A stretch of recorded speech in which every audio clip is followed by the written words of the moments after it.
কিডনির মধ্যে যাদের পাথর হয়ে যাচ্ছে, অবস্ট্রাকটিভ স্টোন হয়ে গেছে ইউরেথ্রার মধ্যে, তাদেরকে বলবো পাষাণ ভেদি নামে একটা পাউডার কিনতে পাওয়া যায়, বা ওই গাছের গুঁড়ি কিনতে পাওয়া যাচ্ছে, দশকর্মা দোকানেই পাবে।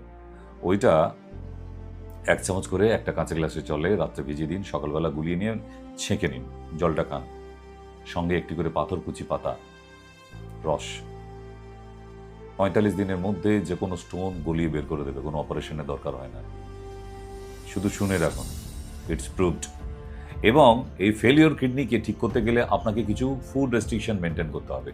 I mean all kind of protein food avoid. মুড়ি খেয়ে খেয়ে কিন্তু প্রচুর মানুষের ইউরিক অ্যাসিড বেড়ে গেছে এবং কিডনি ফেল হয়ে গেছে।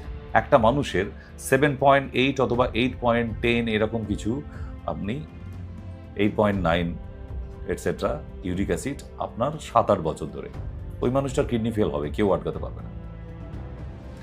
কারণ কিডনি বুঝে গেছে এই মানুষটা কোনো যত্ন নেয় না, কিডনির কোনো রেস্ট্রিকশন মানে না, যা খুশি তাই করে। 7-8 বছর ধরে ইউরিক অ্যাসিডটাই একই জায়গায় দাঁড়িয়ে ঘোরাঘুরি করছে, 8 থেকে 10-এর মধ্যে এনার কোনো ভ্রুক্ষেপ নেই, ওনার কিডনিটা ফেল হয়ে যাবে।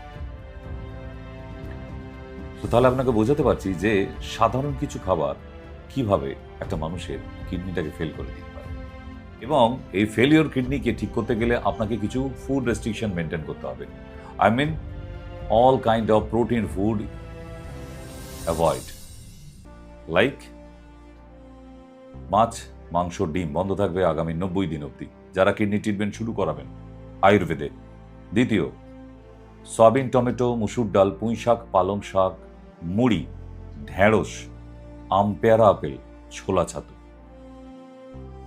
এটাকে পজ করে করে চালিয়ে লিখে নেবেন যে রেস্ট্রিকশনটা বলে দিলাম, কারণ মডার্ন মেডিসিন বা মডার্ন প্যাথিতে কোনো রেস্ট্রিকশন দেওয়া হয় না।